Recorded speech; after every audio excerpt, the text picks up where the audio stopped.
जय हिंद दोस्तों, तो स्वागत है आपको अपना ही यूट्यूब चैनल में। आज है 15 अगस्त, तो आप सभी को स्वतंत्रता दिवस की ढेर सारी शुभकामनाएं। तो ये स्वतंत्रता हमें यूं ही विरासत में नहीं मिला है, इसके पीछे बहुत सारा संघर्ष और बलिदान दिया गया है। यूं ही हमें तिरंगा फहराने का मौका नहीं मिलता है। कुछ नशा है तिरंगे की आन का, कुछ नशा है तिरंगे की शान का, कुछ नशा है तिरंगे की आन का, कुछ नशा है तिरंगे की शान का। हम फहराएंगे तिरंगा हर जगह, क्योंकि हमें नशा है हिंदुस्तान का, क्योंकि हमें नशा है हिंदुस्तान का।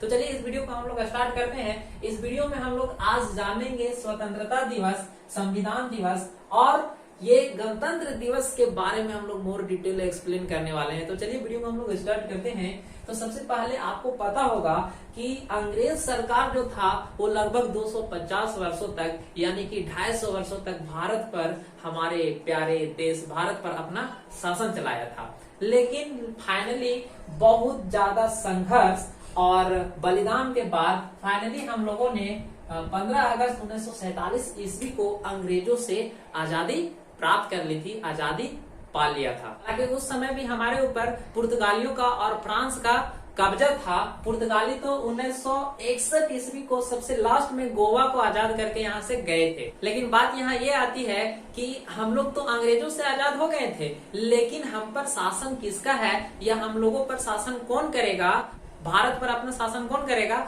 ये डिसाइड नहीं हुआ था।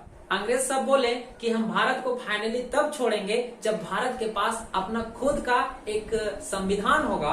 तो उसके बाद हम लोगों ने क्या किया, जब हम लोगों को आजादी मिल गया था 1947 ईस्वी में ही, उसके बाद हम लोगों ने 1947 ईस्वी से 1949 ईस्वी के बीच हम लोगों ने एक अपना संविधान बना लिया था। संविधान बनाने में 2 वर्ष 11 महीना 18 दिन लगा था, जो एक बहुत बड़ा अवधि है। और तो होगा भी क्यों नहीं, क्योंकि हमारा देश का जो संविधान है वो लिखित संविधान में विश्व का सबसे बड़ा संविधानों में से एक है। तो फाइनली 26 नवंबर 1949 ईस्वी को बन करके तैयार हो गया था। यहाँ दिक्कत ये आई कि जब संविधान 26 नवंबर 1949 ईस्वी को बन गया था, तो फिर 26 जनवरी 1950 ईस्वी को लागू क्यों किया गया। तो इसके पीछे एक इतिहास है। पीछे का जो इतिहास है उसमें सबसे बड़ा हाथ जो है वो है पंडित जवाहरलाल नेहरू का। पंडित जवाहरलाल नेहरू जो थे वो अंग्रेजों पर इमोशनली टॉर्चर करना शुरू कर दिए थे 1930 ईस्वी से, यानी कि 26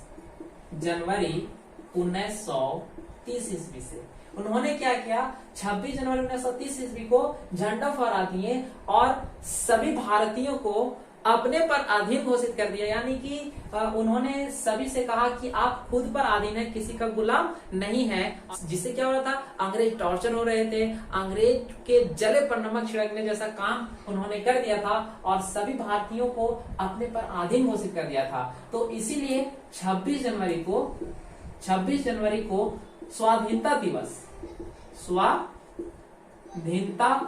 के रूप में मनाया जाने लगा। ठीक है, स्वाधीनता दिवस के रूप में मनाया जाने लगा था। 26 जनवरी 1930 ईस्वी के बाद प्रत्येक वर्ष 1931, 1932, मतलब प्रत्येक वर्ष जितना भी आया सभी में स्वाधीनता दिवस मनाया जा रहा था। लेकिन देखिए यहाँ पर क्या हुआ कि 1949 ईस्वी में 26 जनवरी 1949 ईस्वी को हम लोगों ने स्वाधीनता दिवस मनाया था, लेकिन 26 नवंबर 1949 ईस्वी को हमारा संविधान बन करके तैयार हो गया था। तो यहाँ प्रॉब्लम ये आया कि 26 जनवरी को हम लोग स्वाधीनता दिवस मना चुके थे और फिर 26 नवंबर को हमारा ये संविधान तैयार हो गया। अगर इस दिन हम लोग संविधान को लागू कर देते तो क्या होता कि ये जो स्वाधीनता दिवस था उसको हम लोगों को छोड़ना पड़ता। और ये पिछला 19-20 साल तक हम लोगों ने मनाया था, तो क्या हुआ, इसके साथ हमारा एक लगाव हो गया था। जिसके साथ लगाव हो जाता है उसको छोड़ने में तो मुश्किल होता है, इसको ना छोड़ने मतलब इसको छोड़ना पड़ता। इसी के चलते लोगों ने दिमाग लगाया और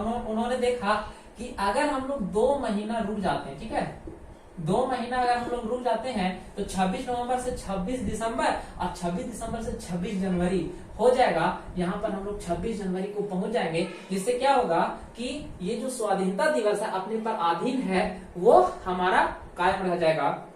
इसीलिए संविधान को 26 जनवरी 1949 ईस्वी को लागू ना करके 2 महीना लेट करके 26 जनवरी 1950 ईस्वी में लागू किया गया। ठीक है, इस वीडियो को यहाँ पर ही हम लोग रोकते हैं। नेक्स्ट वीडियो में हम लोग अपना स्टडी मटेरियल जो पढ़ना है वो स्टार्ट करेंगे।